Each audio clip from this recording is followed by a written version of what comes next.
ప్రకాశం జిల్లాలో ఓ గ్రానైట్ ఫ్యాక్టరీలో ప్రమాదం జరిగింది. పైనుంచి గ్రానైట్ రాయి విరిగిపడి ముగ్గురు కార్మికులు మృత్యువాత పడ్డారు. బల్లికురవ మండలం ఈర్లగొండ వద్ద ఉన్న శ్రీనివాస గ్రానైట్ ఫ్యాక్టరీలో మధ్యాహ్నం గ్రానైట్ రాయి వెలికి తీసేందుకు కార్మికులు బ్లాస్టింగ్ చేశారు. ఈ సమయంలో పైనుంచి రాయి ఒక్కసారిగా కింద ఉన్న కార్మికులపై విరిగిపడింది. దీంతో ముగ్గురు కార్మికులు అక్కడికక్కడే చనిపోయారు. ప్రమాదం జరిగిన వెంటనే సహాయక చర్యలు చేపట్టాల్సిన గ్రానైట్ క్వారీ యజమానులు, అధికారులు అక్కడి నుంచి పరారయ్యారు. పోలీసులు ఘటనాస్థలికి చేరుకుని మృతదేహాలు వెలికితీశారు.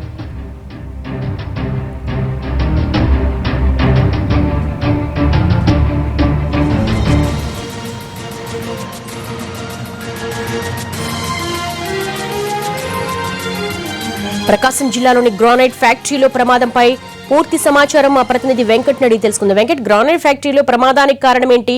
బాధితులను పట్టించుకోకుండా కంపెనీ యాజమాన్యం అక్కడి నుంచి పరారైనట్టుగా సమాచారం ఉంటుంది. పోలీసుల వెర్షన్ ఏ విధంగా ఉంది? దేవి, బల్లికుర మండలం ఈర్లకొండలో జరిగిన గ్రానైట్ ఫ్యాక్టరీల ప్రమాదంలో ముగ్గురు కార్మికులు మృత్యువాత పడ్డారు. గ్రానైట్ రాయి వెలికి తీసే క్రమంలో భారీ స్థాయిలో బ్లాస్టింగ్ చేశారు. ఈ నేపథ్యంలో అనుకున్న స్థాయి కంటే ఎక్కువ దూరం వచ్చి రాయి పడటంతో అక్కడే ముగ్గురు కార్మికులు ఉండటంతో ఆ ముగ్గురు కార్మికుల మీద భారీ గ్రానైట్ రాయి పడింది. దీంతో ముగ్గురు అక్కడికక్కడే మరణించారు. అయితే ఆ గ్రానైట్ రాయి కార్మికుల పైన పడిన తర్వాత గ్రానైట్ యాజమాన్యం అక్కడి నుంచి పరారైనట్టుగా తెలుస్తా ఉంది. సహాయక చర్యలు చేపట్టాల్సిన యాజమాన్యం కార్మికులు బతుకున్నారా, చనిపోయారా అనేది కూడా ఆలోచించకుండా అక్కడి నుంచి పరారయ్యారు. అయితే స్థానికంగా ఉన్న కార్మికులు కొంతమంది పోలీసులకు సమాచారం ఇవ్వడంతో వెంటనే ఘటనా స్థలానికి చేరుకున్న పోలీసులు రాయి పైన ఉన్న రాయిని తొలగించి ముగ్గురు కార్మికుల మృతదేహాలను బయటకు తీశారు.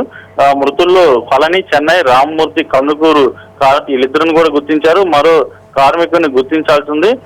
రాయి పడిన కార్మికులు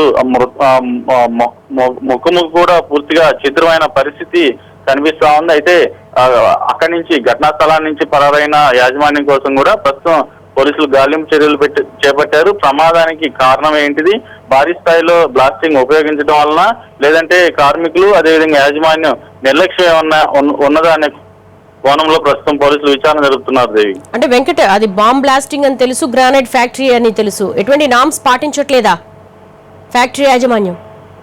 అంటే గ్రానైట్ క్వారీలో ప్రధానంగా చూస్తే ఇటు చీమకుర్తి గానీ అటు బల్లికురులో గానీ రాయిని వెలికి తీసే క్రమంలో భారీ స్థాయిలో మోతాదుకు మించి బ్లాస్టింగ్లు నిర్వహిస్తా ఉన్నారు. ఈ నేపథ్యంలో గతంలో కూడా పలుసార్లు విజిలెన్స్ కానీ ఇటు గ్రానైట్ అధికారులు కానీ పరిశీలించి భారీ మోతాదుల్లో బాంబ్ బ్లాస్టింగ్లు చేయబాకడని కూడా హెచ్చరికలు జారీ చేశారు. కానీ భారీ స్థాయిలో ఉన్న రాళ్లను బయటికి తీసే క్రమంలో యాజమాన్యాలు మాత్రం భారీగా పేలుడు పదార్థాలను వినియోగించడం వల్ల అనుకున్న స్థాయి కంటే రాళ్లు ఎగిసిపడటం వల్ల ఈ కార్మికులు మృత్యువాత పడుతున్న పరిస్థితి కనిపిస్తా ఉంది.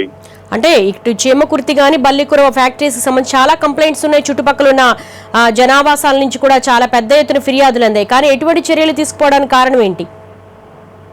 ప్రధానంగా గ్రానైట్ క్వారీలంతా కూడా పొలిటికల్ లీడర్స్ చాలా మంది కూడా ఈ వాటాలు కలిగి ఉన్నారు. వాళ్ళంతా కనుసన్నల్లోనే ఈ గ్రానైట్ నిల్వలన్నీ కూడా బయటికి తీస్తా ఉంటారు. ఈ నేపథ్యంలో ఎవరైనా ఫిర్యాదులు చేసినా గానీ అప్పటికప్పుడు అధికారులు హడావిడి చేయడం తప్ప ఏ గ్రానైట్ క్వారీ మీద కూడా చర్యలు తీసుకున్న దాఖలాలు ఇప్పటివరకైతే కనిపించడం లేదు. అయితే భారీ స్థాయిలో పేలుడు పదార్థాలు వినియోగించడం వల్ల ఇటు కార్మికులు చనిపోవడం కానీ చుట్టుపక్కల ఉన్న గ్రామాల్లో కూడా ఇల్లు బీటలు వాడటం, అదేవిధంగా పురాతన ఇల్లు అయితే కింద పడిపోవడం, భారీ స్థాయిలో శబ్దంతో పాటు భూమి భారీగా కంపించడం కూడా జరుగుతూ ఉంది.